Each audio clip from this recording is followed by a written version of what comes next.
नमस्कार दोस्तों, मैं रूबी आप सभी का स्वागत करती हूँ रूबी के लोकगीत में। तो दोस्तों आज हम लोग शिव चर्चा का गीत गाने जा रहे हैं, तो ध्यान से आप लोग गीत सुनिए और वीडियो अच्छा लगे तो कमेंट में बताइएगा जरूर। तो गाना स्टार्ट करते हैं। देवघर में लगल बटे मेला बल मुहम के कांवर मंगा दाना। देवघर में लगल बटे मेला बल मुहम के कांवर ले आ दाना।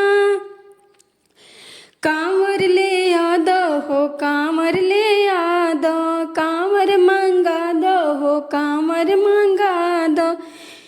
साथे साथ घुंघूरा हो लगा दो बलम हमके कांवर मंगा दो ना।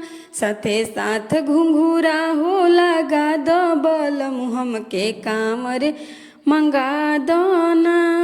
देवघर में लगल बटे मेला बलम हमके कांवर मंगा दो ना। कांवर मंगा दो हो कांवर मंगा दो, कांवर मंगा दो हो कांवर मंगा दो।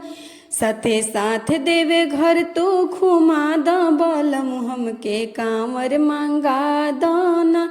साथे साथ देवे घर तू घुमा दो बलम हमके कांवर मंगा दो ना। भोले बाबा के दर्शन करा दो बलम हमके कांवर ले आ दो ना।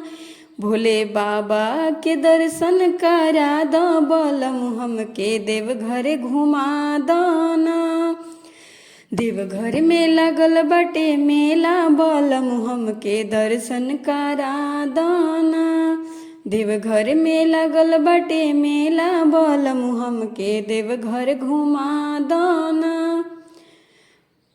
जय हो भोलेनाथ की। दोस्तों आप लोगों को हमारी ये वीडियो कैसी लगी कमेंट में ज़रूर बताइएगा। वीडियो छोटा है, छोटा गीत है जो हम लोग शिव चर्चा में गीत गाते हैं, बहुत छोटा है, इसी में मिला जुला के गाते हैं हम लोग, लेकिन बहुत ही ज़्यादा अच्छा लगता है। तो आप लोग भी गाइएगा। वीडियो अच्छा लगता है कमेंट में बताइएगा। मिलते हैं अगले वीडियो में, तब तक के लिए बाय।